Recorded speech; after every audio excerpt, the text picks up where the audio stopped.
Today should be my day of celebration. 75 years of breathing, bleeding, building something from nothing. I should be surrounded by laughter, by voices that know my name, by the family I carved from my own flesh and exhaustion. Instead, there is silence. A silence so thick I can taste it on my tongue like metal. No phone calls. Not one. No visits. No flowers wilting on my doorstep. Just me and this cake, this single-serving tragedy sitting on my table. 5 candles burning for a party of one.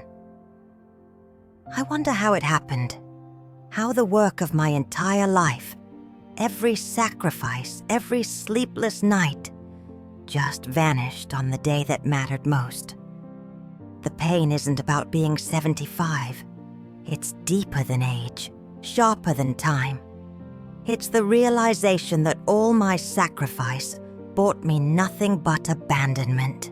I gave everything, everything.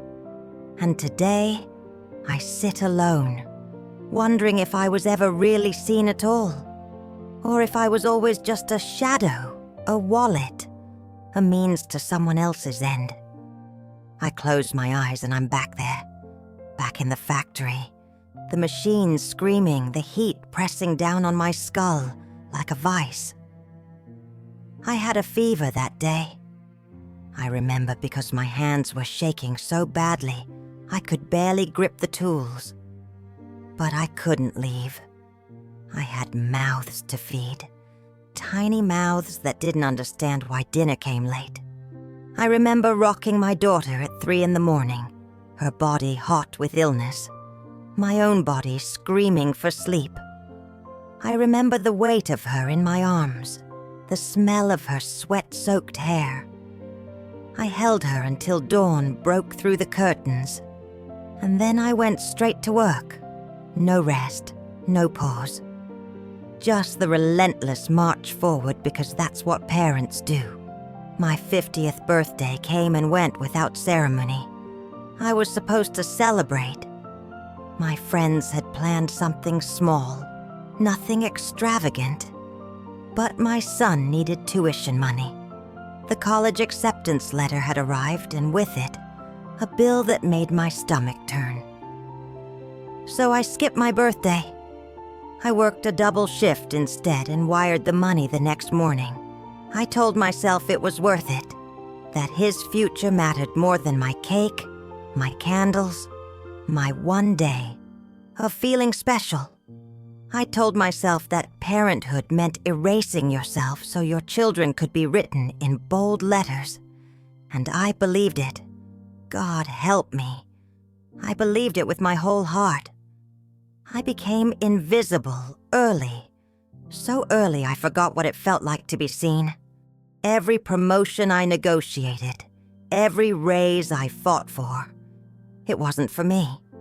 It was for soccer uniforms and cleats, for weekend tournaments in cities I'd never visit for pleasure. I sat in those bleachers, rain soaking through my jacket, watching my kids chase a ball, while my dreams sat forgotten in the trunk of my car. Dreams I'd folded up like old maps to places I'd never go. Vacations. I used to dream about them. Sandy beaches, mountains with air so clean it hurt to breathe. I had brochures. I had plans. But then my daughter needed braces. Then my son needed a car. Then there were graduation dresses and senior portraits and college application fees. The vacations never happened. The dreams stayed dreams, yellowing in a drawer I stopped opening. I convinced myself it was noble. That sacrifice was love made visible.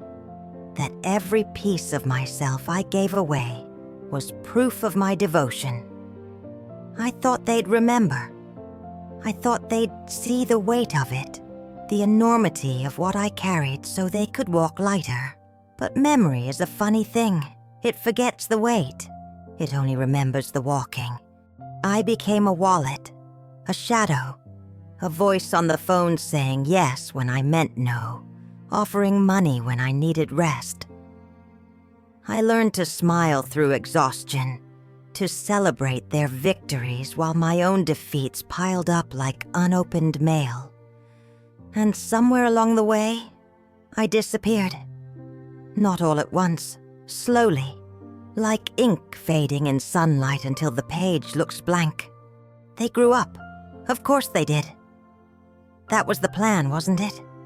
They grew tall and strong and capable. Everything I hoped for. They graduated. They got jobs.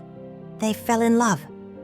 And I stood on the sidelines, clapping until my palms stung, telling myself this was enough, that watching them thrive was the reward, that I didn't need anything else. Then they got married. Beautiful weddings. I paid for most of it, of course. The flowers, the venue, the open bar where people I didn't know toasted to love and forever. I wore my best clothes and smiled for photos. And when it was over, I went home to my empty house and sat in the dark, wondering why I felt so hollow when I should have felt proud. They moved away. First my daughter, then my son. Opportunities, they called them. Better jobs, bigger cities, brighter futures. And I understood. I did. I'd raise them to chase those things, to never settle, to always reach higher. But understanding didn't make the silence any easier. Understanding didn't fill the rooms they left behind. At first, we talked every week. Sunday phone calls, regular as clockwork. I'd hear about their lives, their new apartments, their new friends. They'd ask about me, and I'd lie. I'd say I was fine, that everything was good, that I was keeping busy. Because what else could I say? That I wandered through my days like a ghost, haunting the spaces where they used to be. The weekly calls became monthly, then just holidays, then just texts, short ones. Happy Thanksgiving. Merry Christmas. How are you? With no real expectation of an answer beyond fine. I'd type out long messages and delete them. I'd start to tell them I missed them, that I was lonely, that I needed them. But I always stopped. I didn't want to be a burden. They had babies, my grandchildren. I found out on Facebook, scrolling through photos of tiny faces I'd never touched, tiny hands I'd never held. Birth announcements shared with hundreds of strangers before I got a phone call. I stared at those pictures until my eyes burned, memorizing features I might never see in person. My blood, my legacy. Pixels on a screen. No invitations came. Not for the births, not for the first birthdays, not for the christenings or the baby showers or any of it. I told myself they were busy. New parents are overwhelmed, exhausted, barely surviving. I'd been there. I understood. But deep down, I knew the truth. I wasn't a priority. I wasn't even a consideration. I was an afterthought, if I was thought of at all. I fell. Twice. Once in the kitchen, once getting out of the shower. Both times I lay there for longer than I should have, staring at the ceiling, wondering if anyone would notice if I didn't get back up. I called them eventually, when the bruises had already bloomed purple across my skin. They sounded concerned. They said I should be more careful. Then they hung up and went back to their lives. The cancer scare was worse. A lump, a biopsy, 2 weeks of waiting that felt like drowning, in slow motion. I told them. They said it was probably nothing, that I was overreacting, that I'd be fine. They were right. Technically, it was benign.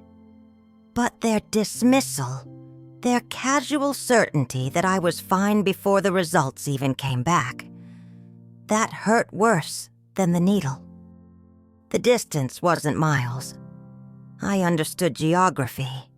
I understood that life pulls people in different directions. But this wasn't about distance. This was deliberate. This was forgetfulness with intent. This was my role being reduced to something less than human. I became a task. Call Mom. Send Mom money for her birthday. A checkbox on a to-do list, marked complete and forgotten. I remember the first deposit. Guilt money, I call it now. A transfer with a note. Sorry we can't visit. Hope this helps. As if money could substitute for presence. As if cash could fill the space where their voices used to be. I stared at that transaction for an hour, watching the numbers in my account rise while something inside me crumbled into dust. It kept happening. Birthdays, holidays, whenever they remembered I existed, money appeared. Sometimes with apologies, sometimes without explanation. And I took it because what else could I do? Refuse and prove I didn't need them? Accept and prove that money was enough? There was no right answer, only the slow erosion of what we used to be. I stopped expecting visits. It was easier that way. Expectation leads to disappointment, and I'd had enough disappointment to last several lifetimes. I learned to fill my days with small things. Television, gardening, long walks where I pretended I was going somewhere important. I learned to be alone. I didn't have a choice. But loneliness isn't something you get used to.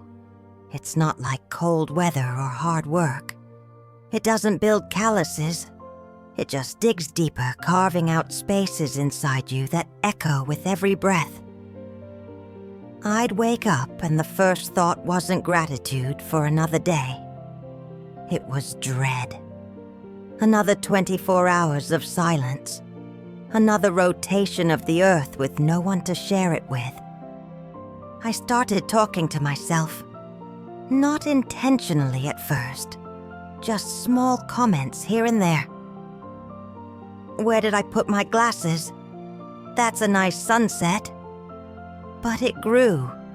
Full conversations. Arguments even, because at least arguing with myself meant there was sound in the house. At least it meant I wasn't completely alone, even if I was.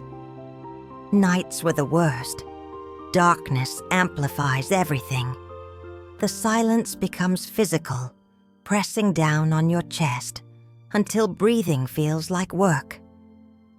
I'd lie there staring at shadows on the ceiling, thinking about all the birthdays we'd celebrated before. The noise, the chaos, the mess.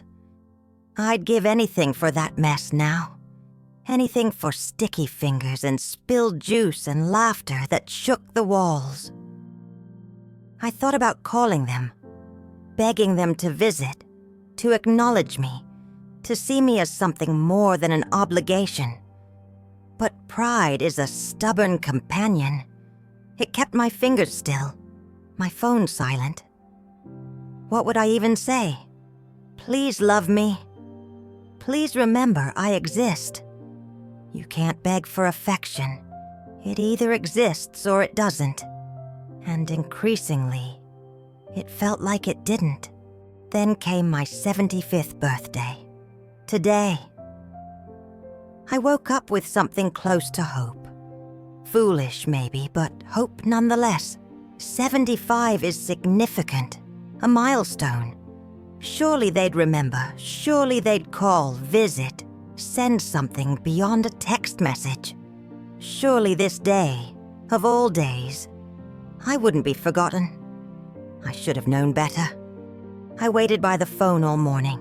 Checked it every few minutes like a teenager waiting for a crush to text back. Nothing. I checked my email. Nothing. I checked Facebook. wondering if maybe they'd posted something, some public acknowledgement of my existence. Nothing. Just other people's birthdays, other people's celebrations, other people being remembered while I dissolved into irrelevance. I baked a cake, my favorite, chocolate with vanilla frosting. The same kind my mother used to make when I was small. I told myself I was baking it for me, that I deserved something sweet on my birthday. But really, I was baking it for them. Some pathetic part of me thought maybe they'd show up, surprise me, walk through the door with flowers and apologies and love. So I baked enough for 5. I set the table. 5 plates, 5 forks, 5 napkins folded the way I used to fold them for Sunday dinners. I put the cake in the center, added candles, 75 of them crowded together like a fire hazard. And I waited. The afternoon stretched. The sun moved across the floor. The house stayed silent. And slowly, the hope I'd woken up with curdled into something darker. 5 o'clock came. Dinner time. The time we used to gather. I sat down at the table staring at those empty chairs, those unused plates. I thought about putting them away, admitting defeat.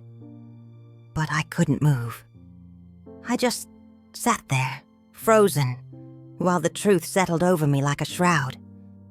They weren't coming. They'd forgotten. Or worse, they'd remembered and chosen not to care. I lit the candles, all 75.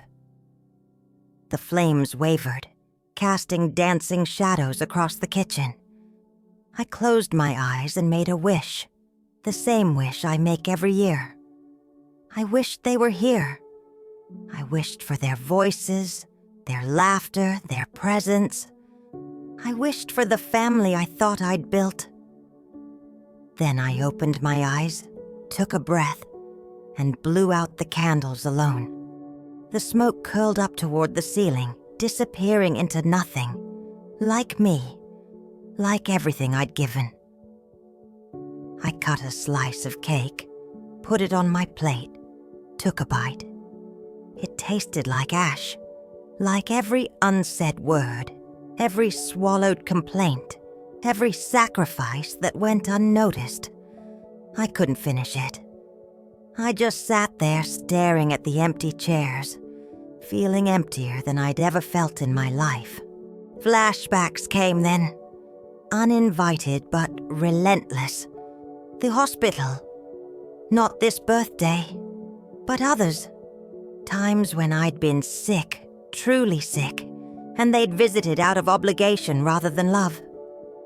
I remember the nurses' pity, the way they'd look at me, then at my children staring at their phones, then back at me with eyes that said, "I'm sorry." I'd pretended not to notice. But I noticed. God, I noticed. That same pity is in the mirror now. I see it when I look at myself. An old person, alone on their birthday, pretending everything is fine when nothing is fine. Nothing has been fine for years. I've just gotten better at lying. To myself. To them. To anyone who asks. How are you? Fine. Always fine. Never honest. Never. I'm drowning, and no one will throw me a rope. The truth has been building for years, but I kept pushing it down, refusing to see it. Today it finally broke through. The truth is brutal. The truth is ugly. The truth is that I trained them to deprioritize me. Every time I said, "I'm fine," when I wasn't. Every time I put their needs above mine without question. Every time I made myself smaller so they could be bigger. I taught them that I didn't matter. Not through words, but through actions. Through infinite and limitless giving with no expectation of return. I thought I was being selfless, noble, the perfect parent. But all I did was teach them that I was disposable, that my feelings could be ignored, that my presence was optional. I created this distance. I paved this road to abandonment with my own sacrifices. They learned the lesson too well. They learned that Mom will always understand, always forgive, always be there when it's convenient and disappear when it's not. They learned that my love came with no conditions, no requirements, no expectations. So why would they prioritize me? Why would they choose me when I'd spent decades proving I didn't need to be chosen? I sit here at 75, surrounded by the ruins of my own making. The empty chairs are monuments to my mistakes. The uneaten cake is evidence of love that flowed one direction only. I gave everything and asked for nothing. And now I have nothing because I asked for nothing. The math is simple, brutal, but simple. I wonder if they think about me at all. Not today, specifically, but in general. Do I cross their minds when they're driving to work? When they're tucking their children into bed? When they see something that might remind them of our past? Or have I faded so completely that I'm only remembered when guilt demands it? A voice in their head they've learned to ignore. Maybe they tell themselves I'm fine, that I'm happy in my little house with my little life, that I don't need them because I never said I did. Maybe they've rewritten history in their heads, convinced themselves that I wanted this distance, this independence. Maybe it's easier that way, easier than admitting they abandoned the person who gave up everything for them. Or maybe I'm being unfair. Maybe they're struggling too. Maybe they're overwhelmed with their own lives, their own responsibilities, their own weight. Maybe they love me but don't know how to show it. Maybe the distance isn't cruelty but survival. Maybe. I could drown in maybes. I could spend the rest of my life making excuses for them. But today I'm too tired. Today I'm 75. Today I'm alone. Today I'm done pretending it doesn't hurt. It hurts. It hurts like nothing I've ever felt. Not the factory injuries. Not the sleepless nights. Not the financial stress. This is a different kind of pain. The kind that comes from being forgotten by the people you die for. The kind that makes you question everything you've ever done. I look back at my life and I see the sacrifices. Mountains of them. Everest-sized piles of things I gave up. Dreams I deferred. Pieces of myself I carved away. And for what? So they could live across the world and forget to call? So they could post pictures of grandchildren I'll never hold? So I could sit here, alone, wondering where it all went wrong? But something else is emerging from the pain, something unexpected, clarity. At 75, loneliness is teaching me what all those parenting books left out, what every sacrifice obscured. Self-erasure doesn't create gratitude. It creates expectation. When you make yourself invisible, people learn not to see you. When you ask for nothing, nothing is what you receive. I gave infinitely, and infinity has no reciprocal. There's no mathematical equation where endless giving equals eventual receiving. I thought love worked like karma, like physics, like some universal law of balance. But it doesn't. Love is what you teach people it is. And I taught them that love meant disappearing. So they learned to love my absence more than my presence. It's a hard lesson, the kind that breaks you before it rebuilds you. I'm sitting in the breaking right now, feeling the fractures spread through everything I thought I knew about family, about parenthood, about myself. But maybe breaking is necessary. Maybe I needed to shatter completely before I could start putting myself back together. This time as something more than a shadow. I'm 75, not dead, not finished, not ready to fade completely into the background of everyone else's story. There's still time. Not a lot, maybe, but enough. Enough to reclaim some of what I gave away.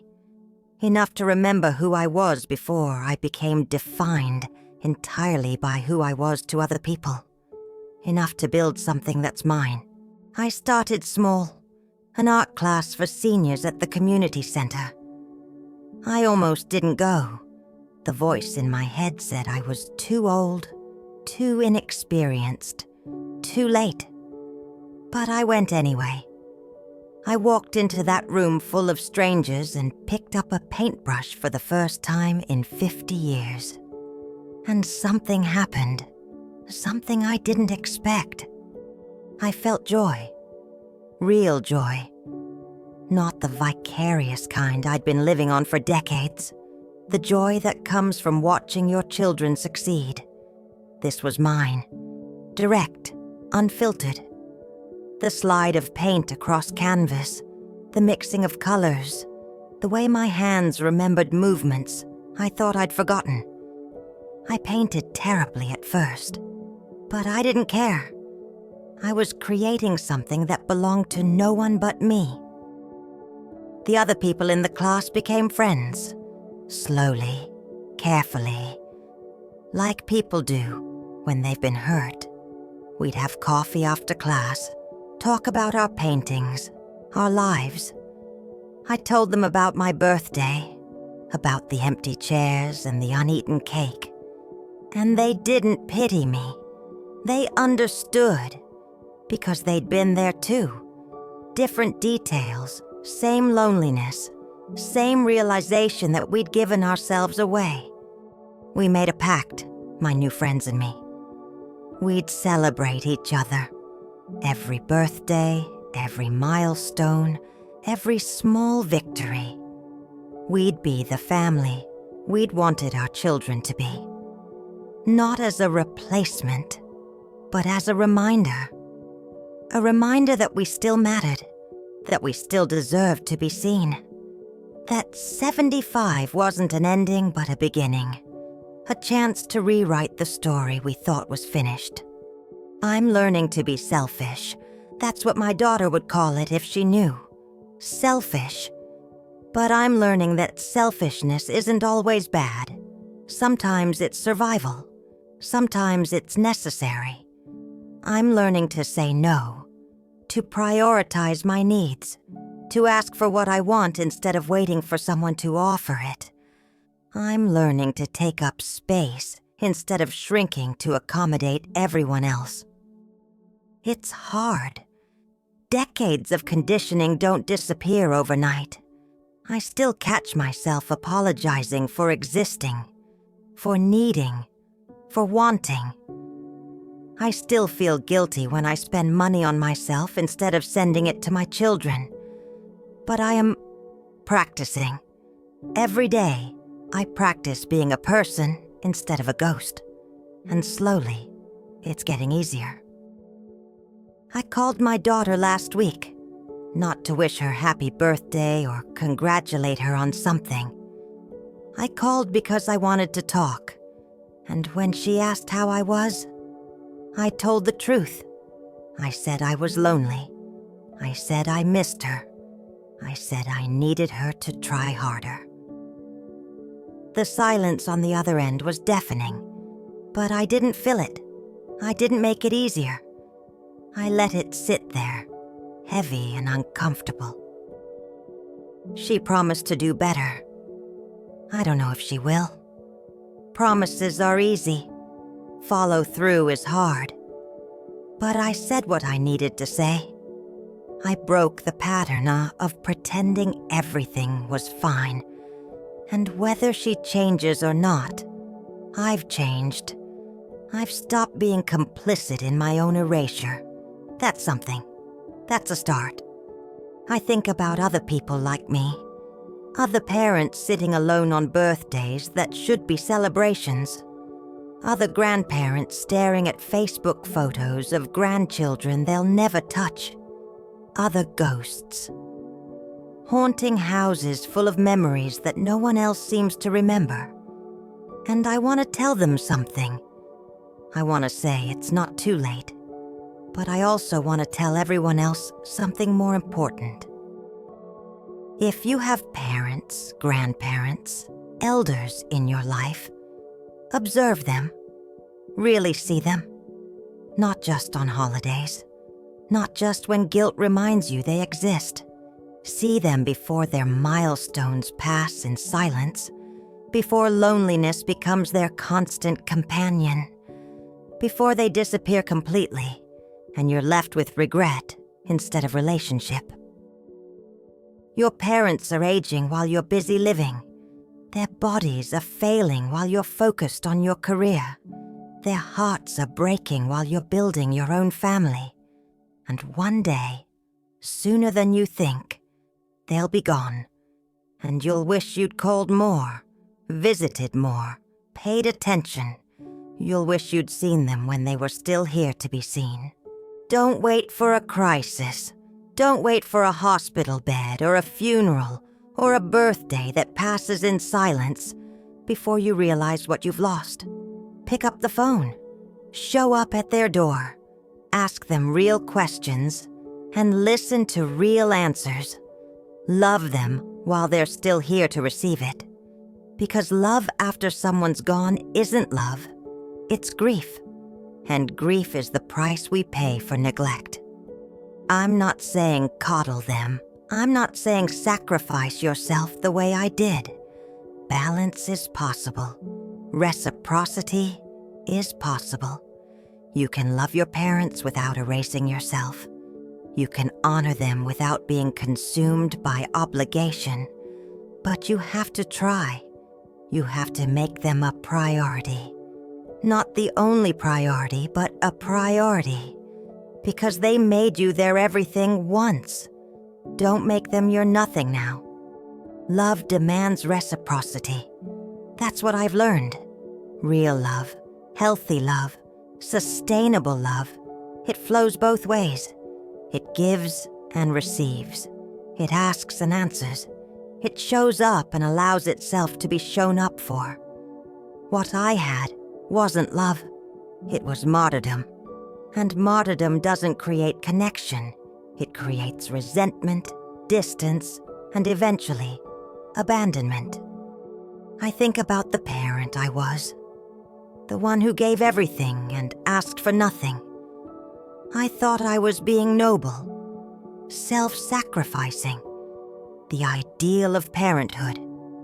But I was actually teaching my children that relationships were one-sided, that my needs didn't matter, that love meant erasure. I robbed them of the chance to reciprocate, to give back, to learn that relationships require effort from both sides. If I could go back, I'd do it differently. I'd still sacrifice, still give, still love fiercely. But I'd also model boundaries. I'd show them that parents are people, not just providers. I'd let them see me struggle, need help, ask for support. I'd teach them that love is a conversation, not a monologue. That family is built on mutual care, not one-sided devotion. But I can't go back. None of us can. We can only go forward. And going forward, I choose differently. I choose to matter, to take up space, to demand the love I deserve. Not in cruel ways, not in manipulative ways, but in honest ones. In ways that say, I am here, I am real, I am worthy of your time and attention. Even if it's uncomfortable, especially if it's uncomfortable. 75 years. That's how long it took me to learn this lesson. But some people never learn it. They die waiting for permission to matter. They fade away believing that invisibility was virtue. They never reclaim themselves because they don't realize there's still time. I'm telling you, there's time. As long as you're breathing, there's time. Start today. Start right now. If you're a parent who's made yourself invisible, step back into the light. If you're a child who's forgotten to call, pick up the phone. If you're someone who loves at a distance, close the gap. Don't wait for birthdays or holidays or crises. Don't wait for guilt to motivate you. Choose connection. Choose presence. Choose to see and be seen while there's still time. I look at my cake now. The candles have burned down, wax pooling on the frosting. The 5 plates still sit empty, but they don't hurt as much as they did this morning. Because I understand something I didn't before. Those empty chairs aren't just about them. They're about me, about the space I refused to occupy, about the voice I silenced, about the needs I denied. I'm filling those chairs differently now. Not with them, though I hope they'll join someday, but with me, with the parts of myself I gave away, with dreams I can still chase, with friendships I can still build, with art and joy and purpose that belongs to me alone. I'm becoming the guest of honor at my own life, finally. At 75, finally. The pain is still there. Loneliness doesn't disappear because you understand it. The hurt of abandonment doesn't heal overnight, but it's transforming, becoming something I can work with instead of something that works me over, becoming fuel instead of weight, motivation instead of paralysis. I'm using the pain to rebuild, to create something new from the ruins of what I thought my life would be. Every morning I wake up and choose myself. It sounds simple, but it's revolutionary. After decades of choosing everyone else first, choosing myself feels like rebellion, like breaking sacred rules. But those rules were never sacred. They were just familiar. And familiar isn't the same as right. Familiar isn't the same as healthy. Familiar is just what we know. And sometimes what we know is killing us slowly. I'm painting every week now. My apartment is full of canvases. Some good, some terrible. All mine. I'm taking walks without purpose, just to feel the sun on my face. I'm reading books I always meant to read. I'm eating meals I want to eat, not just what's easy or cheap. I'm living. Actually living, not just existing in the margins of other people's stories. My friends and I went on a trip last month. Nothing extravagant, a weekend at the coast. But it was the vacation I'd postponed for 50 years. We walked on the beach, ate too much seafood, stayed up late talking about everything and nothing. And I cried. I cried because it was beautiful, because I was happy, because I'd finally given myself permission to do something just for me. I'm learning that joy is still possible, that 75 isn't too late for new beginnings, that loneliness can be transformed into solitude, which is different. Loneliness is empty.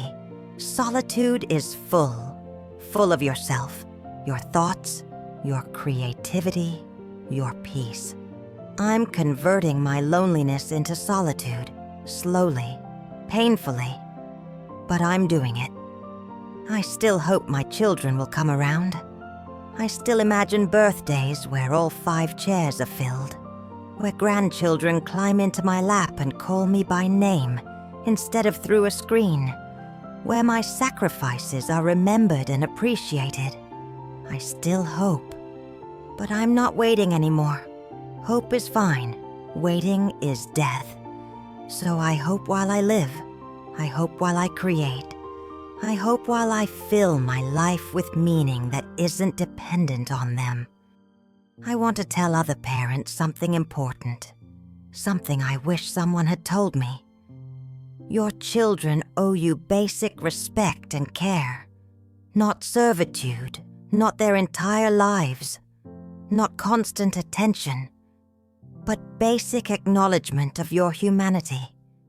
If you raised them with love, fed them, sheltered them, sacrificed for them, you deserve to be treated like a person who matters. You deserve phone calls and visits and presents. You deserve reciprocity. Don't let anyone tell you it's selfish to want that. Don't let anyone gaslight you into thinking you're demanding too much by asking for the bare minimum. A phone call on your birthday isn't too much. A visit once in a while isn't too much. Being remembered, being seen, being treated like you matter, none of that is too much. It's the least you deserve, the absolute least. And to the children, the ones who are busy, overwhelmed, focused on their own lives, I want to say this gently but firmly. Your parents are aging. Every day they're closer to the end. Every missed call is a conversation you'll never have. Every skipped visit is a memory you'll never make. One day you'll want more time, and there won't be any. The time is now, not tomorrow, not next month. Now. I know you're tired. I know you have your own struggles, your own responsibilities, your own weight to carry. But so did they. And they carried you anyway. They carried you when they were tired, when they were overwhelmed, when they didn't know how they'd make it through another day. They carried you. So carry them a little, not all the time, not at the expense of yourself, but some. Carry them some. Call your mother, call your father, ask them how they really are, and wait for the real answer. Don't accept fine if they're not fine. Push gently, show up, be present. Not just physically, but emotionally. Put down your phone when you're with them. Look them in the eyes. See the aging, the wear, the way time is taking them from you slowly. See it while they're still here to be seen. Tell them you love them, not in a text, out loud, with your voice. Let them hear the words. Let them feel the weight of your affection. Tell them what they mean to you, what they taught you, what you're grateful for. Don't save these words for a funeral. Say them now, while they can hear them, while it matters.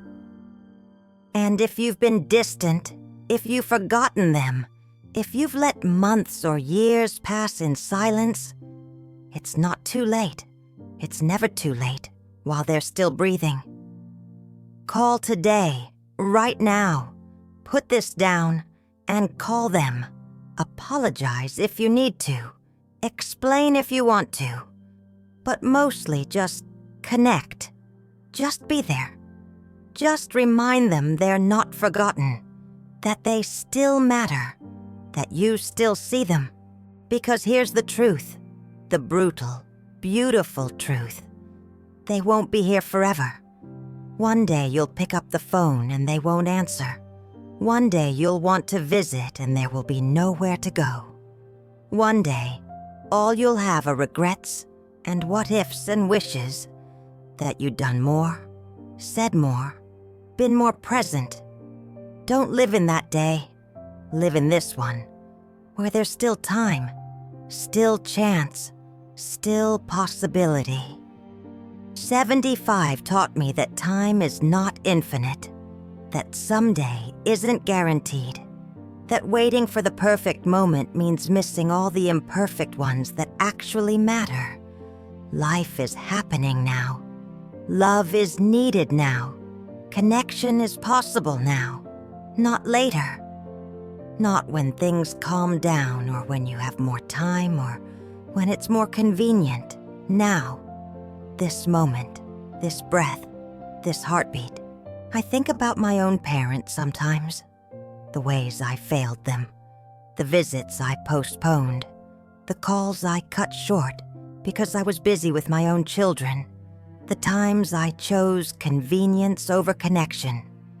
The guilt sits heavy in my chest like stones. I can't fix it now. They're gone. But I can learn from it. I can be different. I can break the cycle before it crushes another generation.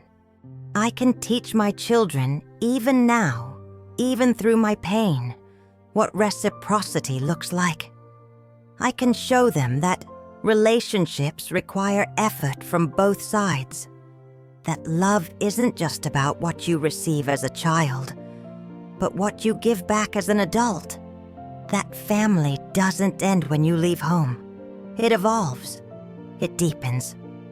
Or at least, it should, if both sides are willing to try.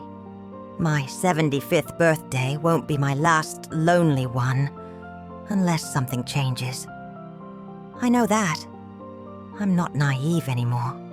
Change is slow. Trust is rebuilt in inches, not miles. And some distances are too far to close, no matter how much you want to. Some relationships are broken beyond repair. But I'm trying. I'm showing up for myself in ways I never did before. I'm building a life that doesn't require their presence to have meaning. And maybe that's the most important lesson of all. You can't control other people's love. You can't force them to see you, to value you, to choose you. You can only control your own capacity to love yourself, your own willingness to fight for your own happiness, your own determination to matter, even when everyone else has decided you don't. So I'm loving myself now, the way I love them, fiercely, unconditionally, with sacrifice and care and attention. I'm giving myself the devotion I poured into them for decades. And it's strange. It feels wrong at first, selfish, indulgent.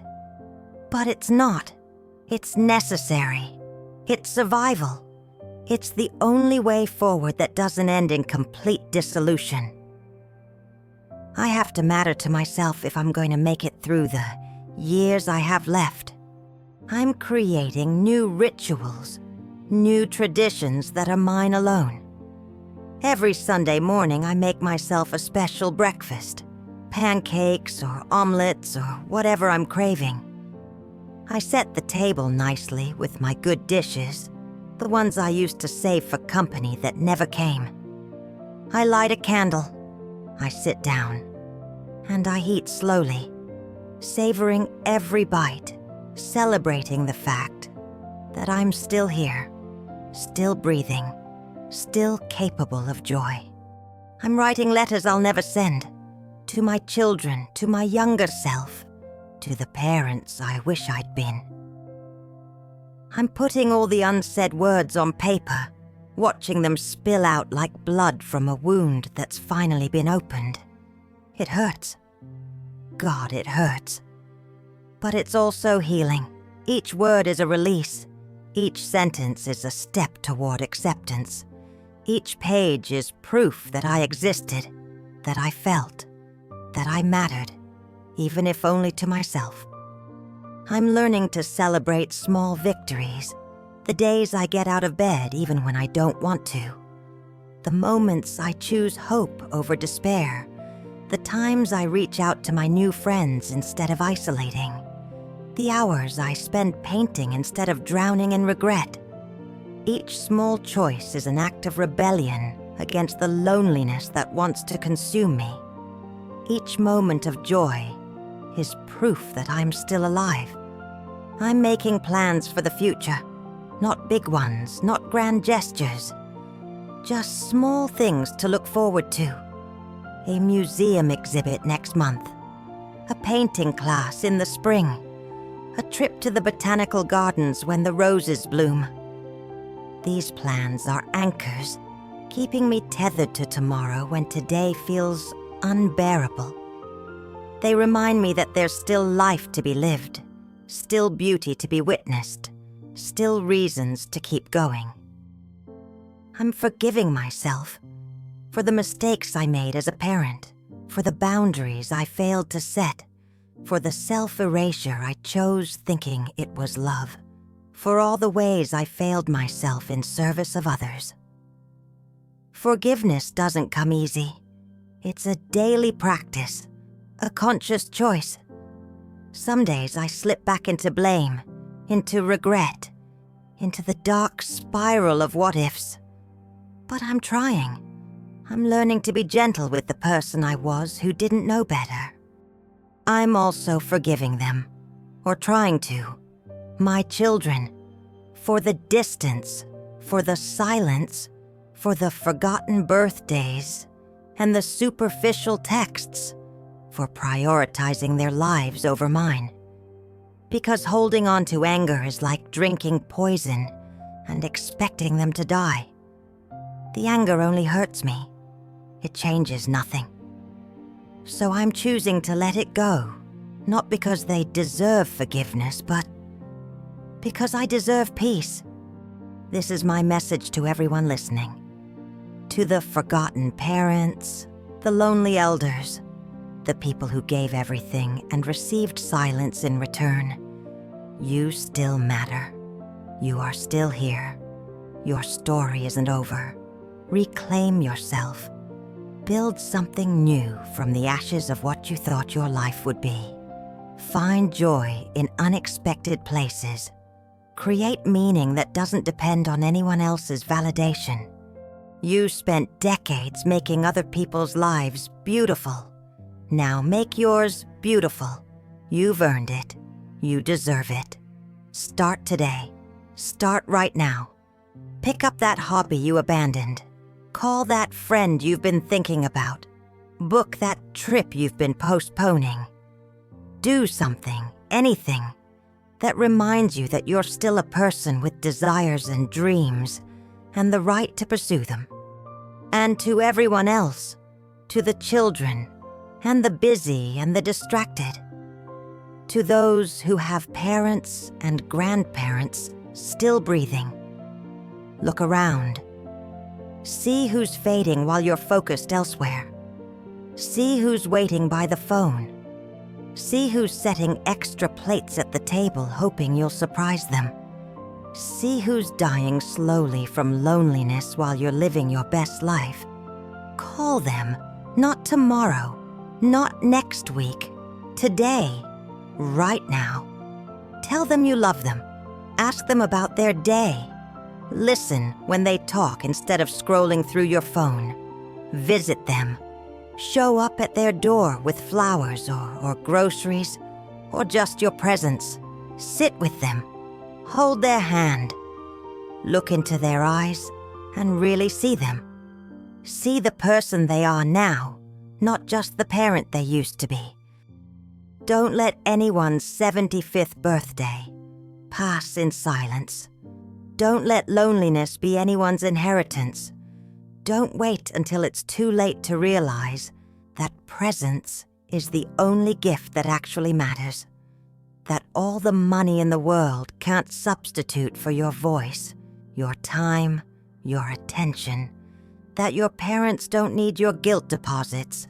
They need you, the real you, present, engaged, caring. Love demands reciprocity. Remember that. Real, sustainable, healthy love flows both ways. It's not one person giving endlessly, while the other takes thoughtlessly. It's a dance, a conversation, a mutual exchange of care and attention and effort. If you're only receiving and never giving back, you're not loving, you're using. And eventually, the person you're using will have nothing left to give. I'm 75 years old. I'm sitting at a table set for 5, with only one person present. The cake is still here. The candles burned down to nothing, wax hardened on the frosting like tears frozen in time. But I'm not the same person who lit those candles this morning. I'm someone who sees clearly now. Someone who understands that love without reciprocity isn't sustainable. Someone who's choosing to live, really live, in whatever time remains. My loneliness taught me what all the joy couldn't, that I am enough, that my life has value beyond what I provide to others, that I deserve to take up space, to have needs, to ask for things, to expect basic human decency from the people I sacrificed everything for. That 75 isn't an ending. It's a brutal, necessary, transformative beginning. A beginning where I rebuild from rubble, where I become whole instead of hollow, where I matter, finally, to the person who should have mattered all along, myself. I'm learning to be my own family, my own celebration, my own source of love and validation. Not because I want to, but because I have to. Because waiting for someone else to fill the void will kill me faster than any disease. So here I sit, 75 years old, alone on my birthday. But not defeated, not finished, not fading quietly into the background like I'm supposed to. I'm here. I'm real. I'm rebuilding. I'm painting and walking and laughing and crying and feeling everything I suppressed for decades. I'm messy and complicated and sometimes still desperately sad. But I'm alive. Truly, fully, unapologetically alive. And if you're like me, if you're forgotten or fading, if you're sitting alone wondering where it all went wrong, I'm telling you now, with every fiber of my being, it's not too late. You are not too old. Your story is not over. There are still chapters to write, still colors to paint, still sunrises to witness, still reasons to keep breathing, still possibilities for joy you haven't even imagined yet. Light your own candles, sing your own song, set your own table and fill it with people who actually show up, even if those people are new friends instead of old family. Create your own celebrations, define your own worth, live for yourself with the same ferocity you once lived for others, because you deserve it, because you matter, because your life is yours to claim.